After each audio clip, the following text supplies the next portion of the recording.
மாணவர்கள் அனைவருக்கும் வணக்கம். 8ஆம் வகுப்பு மாணவர்களுக்கான அரசு உதவித்தொகையுடன் கூடிய NMMS தேர்வு சேட் பகுதி கணக்கு பாடத்தில் 7ஆம் வகுப்பிலிருந்தும் 8ஆம் வகுப்பிலிருந்தும் தனித்தனி பாடங்களுக்கான 8ஆம் வகுப்பில் பார்த்திங்கன்னா தனித்தனி பயிற்சிகளுக்கும் மாதிரி வினாத்தாள் கொடுக்கப்பட்டிருக்கு.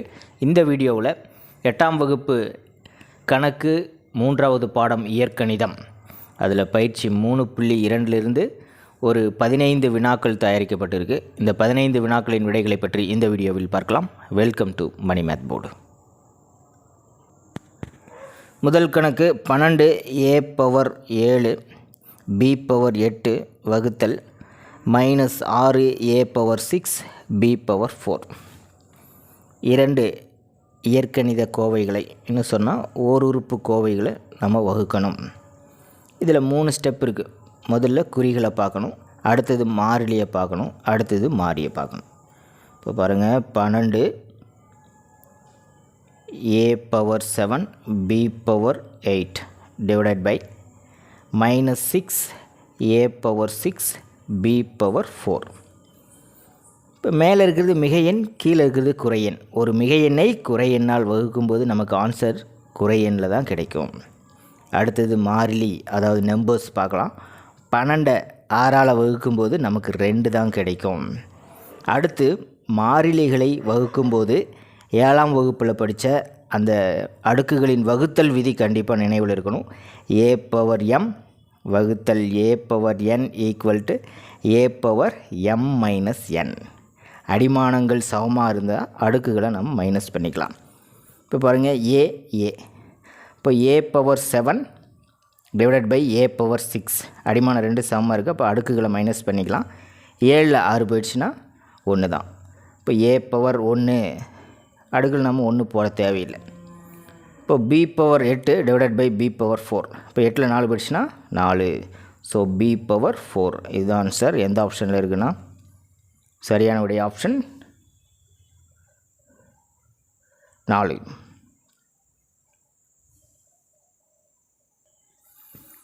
இரண்டாவது கேள்வி, x⁻m டிவைடட் பை x⁻n இன் மதிப்பு. இங்கே m கிரேட்டர் தேன் n, அதாவது n என்ற மதிப்பை விட m என்ற மதிப்பு அதிகமாக இருக்கும். அடுக்குகளின் வகுத்தல் விதி தான். இப்போ என்ன போடலாம், அடிமானங்கள் 2 சமமாக இருக்கும்போது வகுத்தலின் போது, அடிமானங்கள் 2 சமமாக இருந்தால் வகுத்தலின் போது அடுக்குகளை மைனஸ் பண்ணணும். அதாவது முதல் அடுக்கிலிருந்து இரண்டாவது அடுக்கு மைனஸ் பண்ணிடணும். ஸோ x⁻m-n சரியான விடை ஆப்ஷன் 3.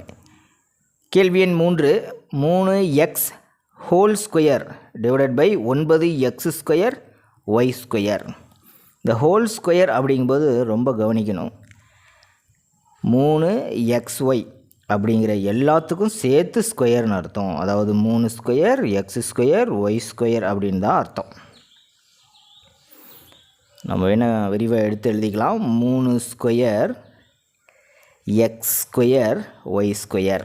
ஏன்னா ப்ராக்கெட் போட்டு ஹோல் ஸ்கொயர் அப்படின்னா அதுதான் அர்த்தம். Divided by 9x² y². இப்போ 3 ஸ்கொயர் என்னது, 3 × 3 9 தான்.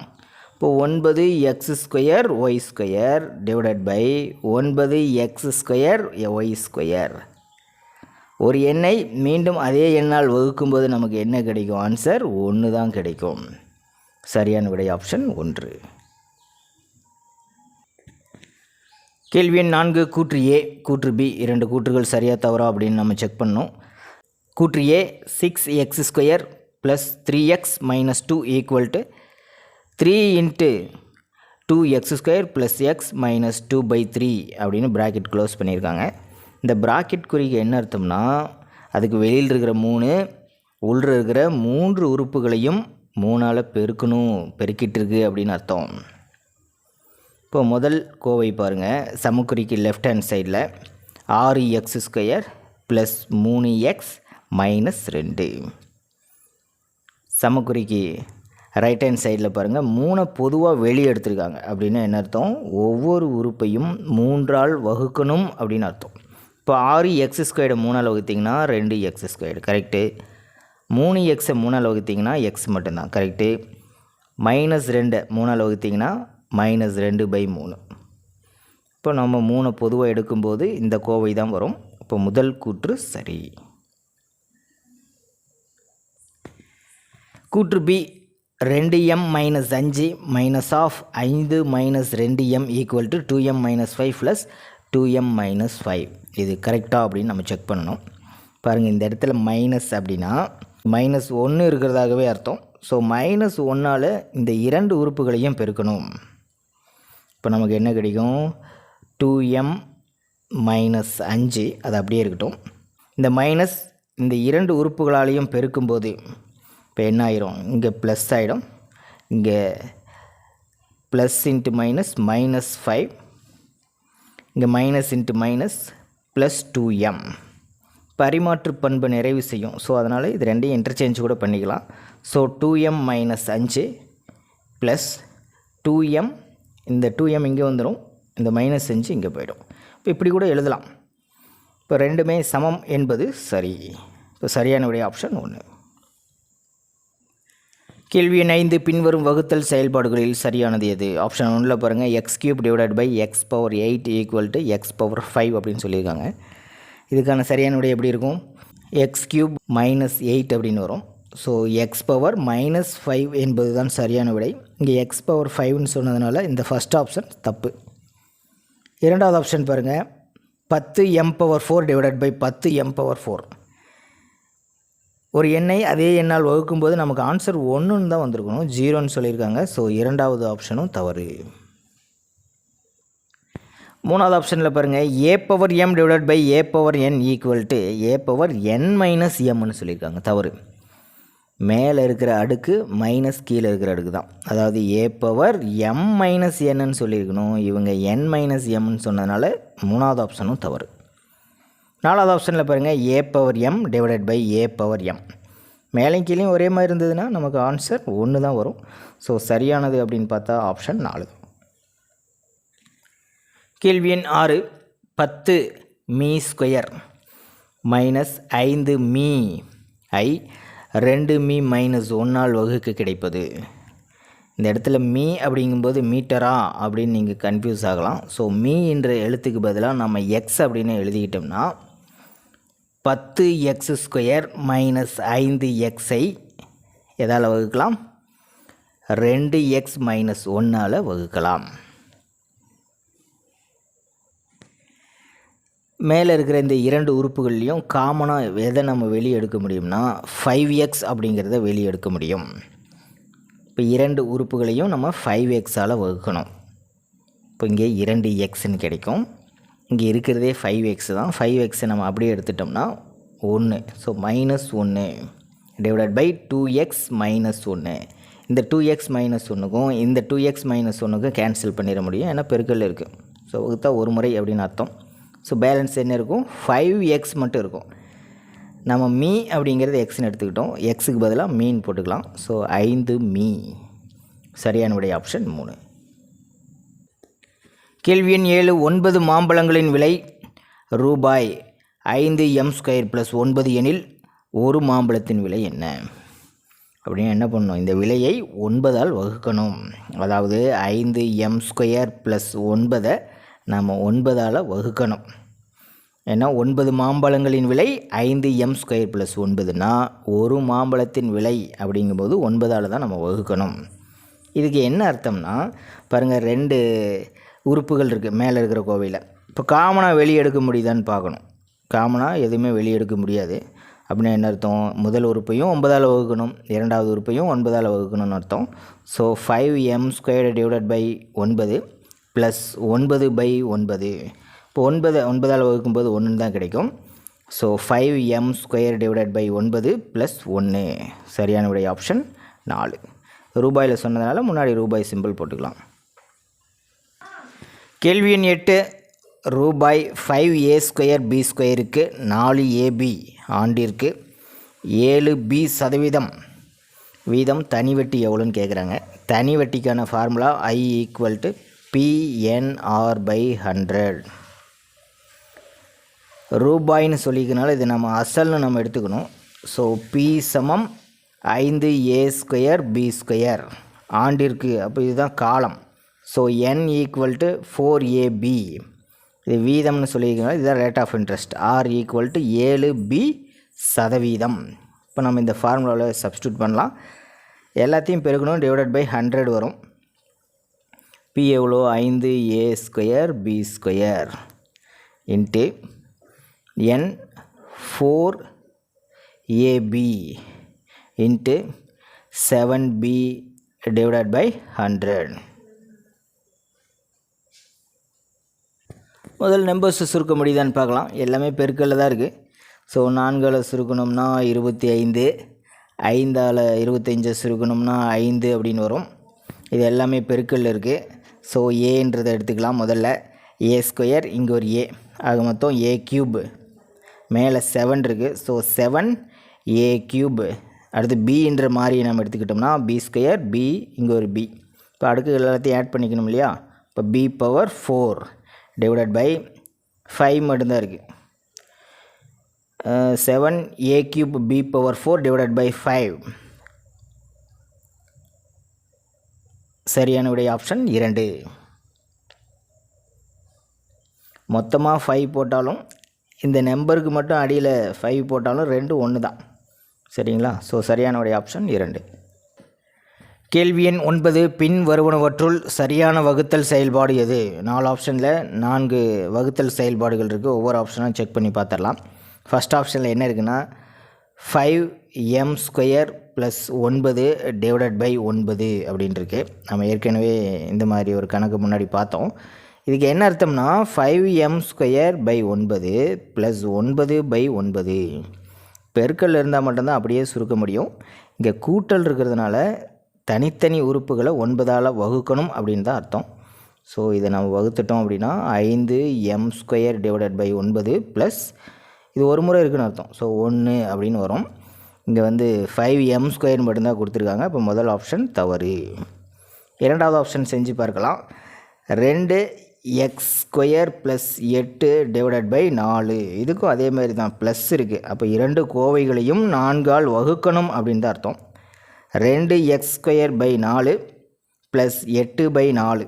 இப்போ சுருக்குனிங்கன்னா 2, இங்கே சுருக்குனிங்கன்னா மேலே 2 வரும். ஸோ x² / 2 + 2ன்னு வரணும். பாருங்கள் தவறாக கொடுக்கப்பட்டிருக்கு. மூணாவது ஆப்ஷனில் 3m² + 3 டிவைடட் பை 3 அப்படின்ட்டுருக்கு. 3m² + 3 divided by 3. இதுக்கு என்ன அர்த்தம்னா 2 உறுப்புகளையும் 3ஆல் வகுக்கணும். So 3m² divided by 3 plus 3/3. இந்த 3க்கு இந்த 3 கேன்சல் பண்ணிடலாம். ஒரு முறை இருக்குன்னு அர்த்தம். 1 3 3. ஸோ m² + 1ன்னு ஆன்சர் வரும். கரெக்டாக தான் இருக்குது. இப்போ சரியான விடை ஆப்ஷன் 3. இருந்தாலும் நாலாவது ஆப்ஷனையும் பார்த்துடலாம். x - 9 divided by x. இதுக்கு சரியான விடை என்ன வரும்னா x/x மைனஸ் 9/x. எக்ஸை எக்ஸால் வகுக்கும்போது 1. ஸோ 1 - 9/x அப்படிங்கிறது தான் சரியான விடை. ஸோ நாலாவது ஆப்ஷனும் தவறு. கேள்வி எண் 10 பாருங்கள். m⁴ divided by m⁴6 equal to என்னன்னு கேட்குறாங்க. m⁴ டிவைடட் பை m⁴6 நமக்கு ஃபார்முலா இருக்குது. இது அடுக்குகளின் வகுத்தல் விதி தான். மேலே இருக்கிற அடுக்கு மைனஸ் கீழே இருக்கிற அடுக்கு. ஸோ அடிமானம் மாறாது. m⁴ 4 - 6 plus 4 - 6. ஸோ m⁴ -2ன்னு வரும். இப்போ சரியான விடை option 2.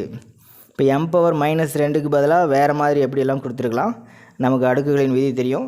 a⁻ -m equal to 1/a⁻m. இப்போது m⁻ -2க்கு பதிலாக 1/m² அப்படின்னு கொடுத்துருந்தாலும் கரெக்டு தான். கேள்வி எண் 11. பின் வருவனவற்றுள் மதிப்பு 1ஐ பெறும் வகுத்தல் செயல்பாடு எது? ஆன்சர் 1 வரணும்னா ஒரு கோவையை அதே கோவையால் வகுக்கும் போது மட்டும்தான் ஆன்சர் 1ன்னு வரும். 4m⁴ divided by 4n⁴. மாறி வித்தியாசமாக இருக்குது. அப்போ இதுக்கு கண்டிப்பாக ஆன்சர் 1ன்னு வராது. இரண்டாவது ஆப்ஷனில் பாருங்கள் 8 வெளியே இருக்குது. Bracket open x² y² whole cube divided by 8 into x³ y³ whole square. இது வேணால் நம்ம செஞ்சு பார்க்கலாம். பாருங்கள் 8 into x square y square whole cube divided by 8 into x cube y cube whole square. அடுக்குகளின் விதி a power m whole power n equal to a power m n. அடுக்குகளை பெருக்கிக்கணும். இங்கேயும் அதே மாதிரி தான். 8க்கு க்யூப் கிடையாது, அதை நீங்கள் நல்லா கவனிச்சிக்கணும். இப்போ 8 நம்ம அப்படியே வச்சுக்கலாம். எக்ஸ் ஸ்கொயர் ஹோல் க்யூப், இப்போ 2 இன்ட்டு 3 6, அப்போ x power 6. Y square whole cube, இப்போ அடுக்குகளை பெருக்கிக்கணும். 2 இன்ட்டு 3 6, அப்போ ஒய் பவர் 6. இங்கே பாருங்கள் 8, 8க்கு வந்து ஸ்கொயர் கிடையாது, 8 தனியாக இருக்குது. இதுக்கு என்ன அர்த்தம்? ஒரு ஸ்டெப் நம்ம ஜம்ப் பண்ணிட்டோம். ஆக்சுவலாக எப்படி எழுதணும்னா x cube whole square y cube whole square. இப்போ இந்த 2 அடுக்குகளையும் பெருக்கிக்கணும். So x power 6 y power 6ன்னு வரும். பாருங்கள் மேலேயும் கீழே ஒரே மாதிரி இருக்குது. இதை வகுக்கும்போது தான் நமக்கு ஆன்சர் 1ன்னு கிடைக்கும். இப்போ சரியானுடைய ஆப்ஷன் 2. கேள்வி எண் 12. ஒருவர் தன்னுடைய குறிப்பேட்டில் ஒரு பக்கத்தில் 5 ஏபி படங்களை ஒட்டுகிறார். இதே போன்று 100 ஏ ஸ்கொயர் பி கியூப் பக்கங்களை ஒட்டுவதற்கு டேஷ் பக்கங்கள் அவருக்கு தேவைப்படும். இந்த இடத்துல பக்கங்களைன்றது பதிலாக பிரிண்ட் மிஸ்டேக்காக இருந்திருக்கலாம். படங்களை அப்படின்னு நீங்கள் எடுத்துக்கோங்க. ஒருவேளை உங்களுக்கு கணக்கில் மாறி வர்றதுனால குழப்பமாக இருக்கலாம். நீங்கள் மாறியை கூட எடுத்துருங்க புரிஞ்சிக்கிறதுக்காக மட்டும். ஒருவர் தன்னுடைய குறிப்பேட்டில் ஒரு பக்கத்தில் 5 படங்களை ஒட்டுகிறார். இதே போன்று 100 படங்களை ஒட்டுவதற்கு டேஷ் பக்கங்கள் அவருக்கு தேவைப்படும். இப்படி படிக்கும்போது உங்களுக்கு என்ன பண்ணணும் அப்படிங்கிற ஒரு ஐடியா கிடைக்கும். என்ன பண்ணணும்? இந்த 100 ஏ ஸ்கொயர் பி கியூபை 5 ஏபியால் வகுக்கணும், அவ்வளோதான். 100 a square b cube divided by 5 a b. இந்த கணக்கு புரிஞ்சுக்கிட்டிங்கனாவே அவ்வளோதான். முதல்ல மாறிலியை வகுக்கணும். 100 5ஆல் வகுக்கும்போது 20, ஏ ஸ்கொயரை ஏவால் வகுக்கும்போது ஏ, பி கியூபை பியால் வகுக்கும்போது பி ஸ்கொயர். இப்போ 20 ஏ பி ஸ்கொயர். சரியானுடைய ஆப்ஷன் 1. கேள்வி எண் 13. சரியான கூற்றை கண்டறிய. முதல் ஆப்ஷனில் 2xy ப்ளஸ் 3xy அப்படின்ட்டுருக்கு. இது இயற்கணித கோவைகளின் கூட்டல். இப்போ மாறி அப்படியே தான் இருக்கணும், கெழுக்களை மட்டும்தான் நம்ம கூட்டுவோம். ஸோ 5xyன்னு இருக்கணும். இவங்க என்ன பண்ணிட்டாங்க? மாறிலிகளை கூட்டிட்டு மாறிகளை பெருக்கிட்டாங்க. ஸோ இது தவறு.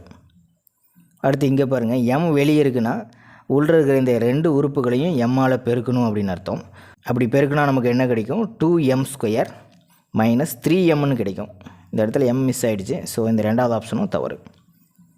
3வது ஆப்ஷனில் பாருங்கள், 3x ஹோல் க்யூப் 27x க்யூப்னு சொல்கிறாங்க. இதுதான் கரெக்டு. எப்படின்னா 3x ஹோல் க்யூப், இதுக்கு என்ன அர்த்தம்னா 3க்கும் க்யூப் எக்ஸுக்கும் க்யூப். இப்போ 3 cube equal to 3 into 3 into 3, 3 3 9, 9 3 27. So 27x cube. இப்போ கரெக்டாக 3வது ஆப்ஷனில் கரெக்டாக தான் இருக்குது. ஸோ சரியானுடைய ஆப்ஷன் 3. கேள்வி எண் 14. செவ்வகத்தின் நீளம் 4a சதுர மீட்டர். மீட்டர்னு கொடுத்துருக்கணும். பரப்பு 3b சதுர மீட்டர் எனில் அதன் அகலம் எவ்வளோ அப்படின்னு கேட்குறாங்க. இப்போ நம்ம என்ன பண்ணலாம்?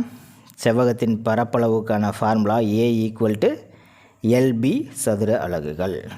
நமக்கு பரப்பு கொடுத்துட்டாங்க எவ்வளோ? 3b. நீளம் கொடுத்துட்டாங்க 4a. அகலம் தான் கேட்டிருக்காங்க. ஸோ அகலம் b நம்ம அப்படியே வச்சுக்கலாம். இப்போ b மட்டும் வேணும்னா இந்த 4aவை ஆப்போசிட் சைடு அனுப்பணும். அப்படி அனுப்பும்போது என்னாகும்? வகுத்தலாக போயிடும். இப்போ 3b divided by 4a equal to b, அதாவது அகலம். மீட்டரில் சொல்லியிருக்காங்க இல்லையா, அதனால் நம்ம இங்கே மீட்டர் ஆட் பண்ணிக்கலாம். 3b by 4a metre. சரியான விடை ஆப்ஷன் 3. கடைசி கேள்வி. கேள்வி எண் 15. Minus 2m square n cube into capital letter a divided by 6m square n square into minus mn equal to 1 எனில் ஏவோட மதிப்பு என்ன? இப்போ மேலேயும் கீழே ஒரே மாதிரி இருந்தால் தானே நமக்கு ஆன்சர் 1ன்னு கிடைக்கும். அதை வச்சு பார்க்கும்போது ஏவோட வேல்யூ நம்ம ஈஸியாக கண்டுபிடிச்சிடலாம். மேலே என்ன இருக்குது? Minus 2m square n cube into a. கீழே பாருங்கள், இது ப்ராக்கெட் கொடுத்துருக்கணும். ஸோ இது ரெண்டையும் பெருக்கிக்கலாம். அப்படி பெருக்கும்போது -6, இங்கே m ஸ்கொயர், இங்கே m, ஸோ m கியூபு இங்கே n ஸ்கொயர் இன்ட்டு n பெருக்கும்போது n கியூப் அப்படின்னு கிடைக்கும். இப்போ வகுத்திங்கன்னா மைனஸ்க்கு மைனஸ் கேன்சல் ஆகிடும். 2ஆல் வகுக்கும்போது 3 அப்படின்னு கிடைக்கும். மேலே m ஸ்கொயர் கீழே m கியூப் சுருக்குனிங்கன்னா கீழே தான் m வரும், மேலே n கியூப் கீழே n கியூப், அப்போ 1ன்னு வந்துடும். ஈக்குவல் டு நம்ம 1ன்னு வச்சிட்டோம்னா நமக்கு a/3mன்னு கிடைக்கும். 3m வகுத்தல் இருக்குது, அந்த பக்கம் அனுப்புனீங்கன்னா பெருக்கல் ஆகிடும். 1 × 3m = 3m. So a = 3m. சரியான விடை ஆப்ஷன் 4. அவ்வளோதான். பயிற்சி 3.3க்கான மாதிரி வினாத்தாளின் விடை விளக்கங்களை பற்றி அடுத்த வீடியோவில் பார்க்கலாம். தேங்க்யூ.